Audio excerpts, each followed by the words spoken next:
The book of Genesis. In the first video, we saw how chapters 1 through 11 set up the basic storyline of the Bible. God has created all things, and he makes humans in his image to rule the world on his behalf.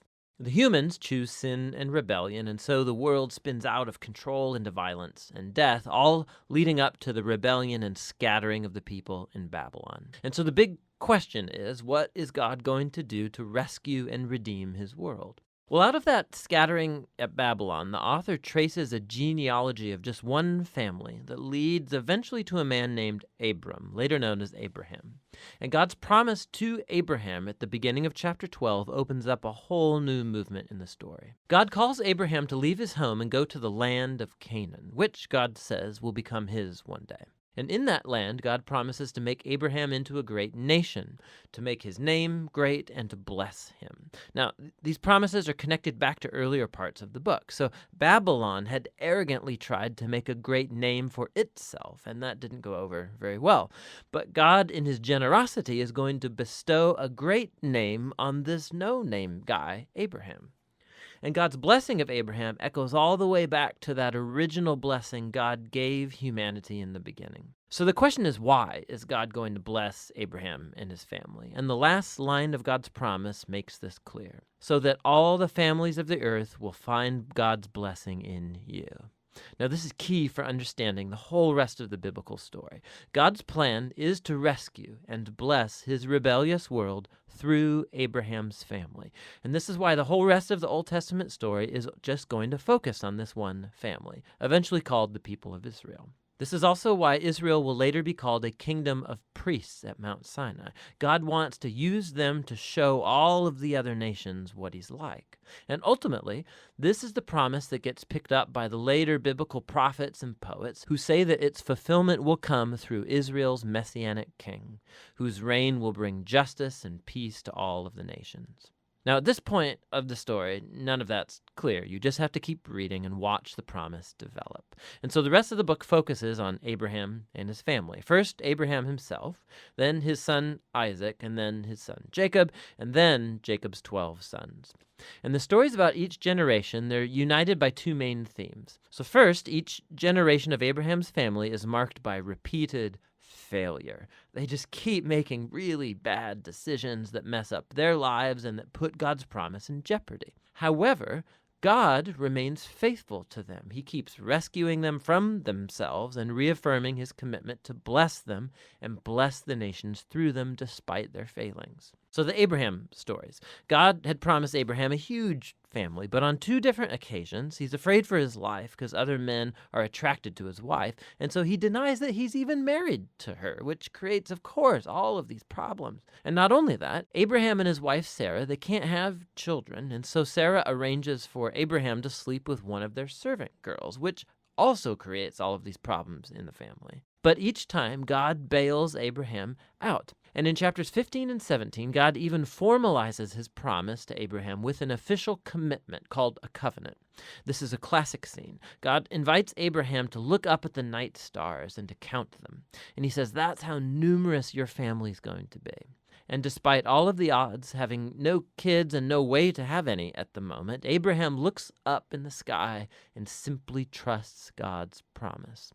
And God responds by entering into a covenant with Abraham, promising that he will become a father of many nations, that God's blessing may come to the whole world.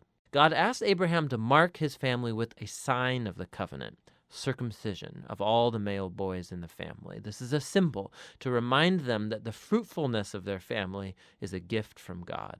And so Abraham has lots of kids eventually, and he dies at a good old age. Now, the Jacob stories play out these themes even more dramatically. From birth, Jacob lives up to the meaning of his name, which is deceiver. He cheats his brother Esau out of his inheritance and blessing, and he does it by deceiving his old blind father, no less, and then he just takes off. He goes on to take 4 wives, even though he really only loves one, Rachel, and this creates all of these rivalries in the family. The only thing that humbles Jacob is being deceived by his uncle Laban, who cheats him out of years of his life. The tables have finally turned. And so it's a humbled Jacob that returns to his homeland. And in a very strange story, Jacob ends up wrestling with God as he demands that God bless him. Some things never really change, do they? However, God honors his determination, and he passes Abraham's blessing on to him. And he renames Jacob as Israel, which means wrestles with God.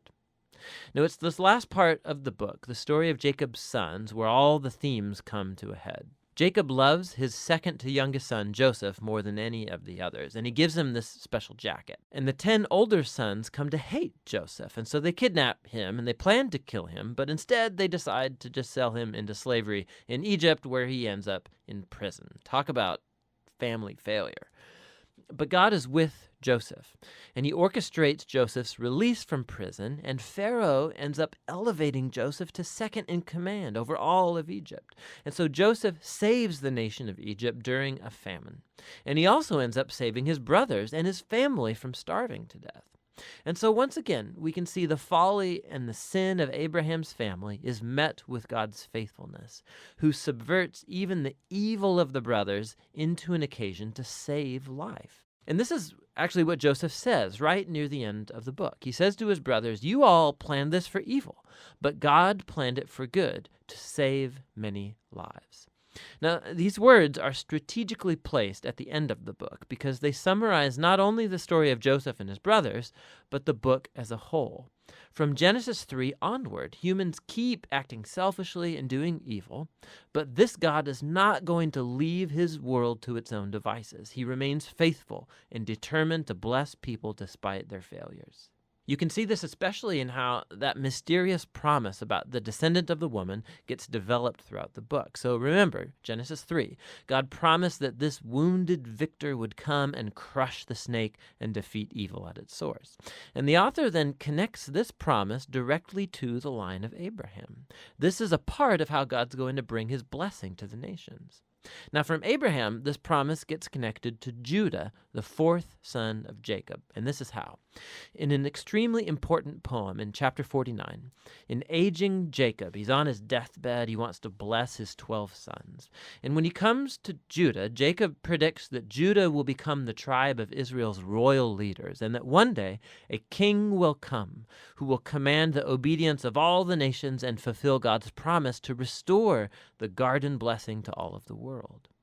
And then after this, Jacob dies. And later, Joseph dies too.